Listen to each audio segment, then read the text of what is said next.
আসসালামু আলাইকুম, সবাইকে আমার চ্যানেলে স্বাগতম। আশা করি সবাই ভালো আছেন।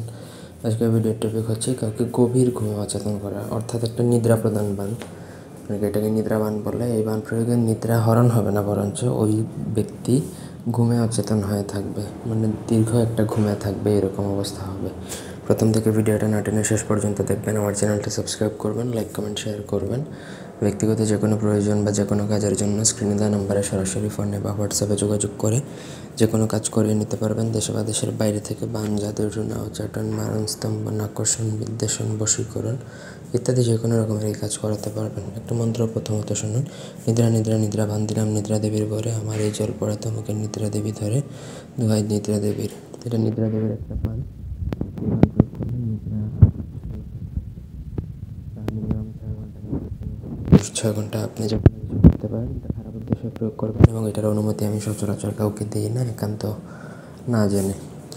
তো অমুকের জায়গা শুধুমাত্র যার উপর প্রয়োগ করবেন তার নাম। 3 ঘাটের জল, অর্থাৎ 3টা নদীর জল সংগ্রহ করে একটা বোতলে নেবেন। বড় নদী হতে হবে, ছোট কোনো খাল বিলের পানি হলে হবে না, ট্যাপের পানি হলে হবে না। 3টা নদীর পানির মধ্যে এই মন্ত্র নাম সহকারে একবার পড়বেন। একটা ফু 108 বার পরে 108টা ফু দিলে সেটা অভিমন্ত্রিত হয়ে যাবে এবং কার্যসিদ্ধ হওয়ার জন্য প্রস্তুত হবে।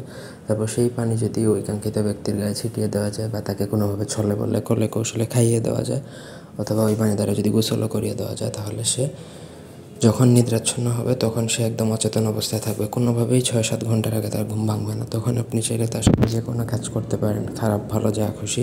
তবে অন্যায়ভাবে এটা প্রয়োগ করা বা অপকর্মের জন্য এটা প্রয়োগ করা নিষেধ। ধন্যবাদ।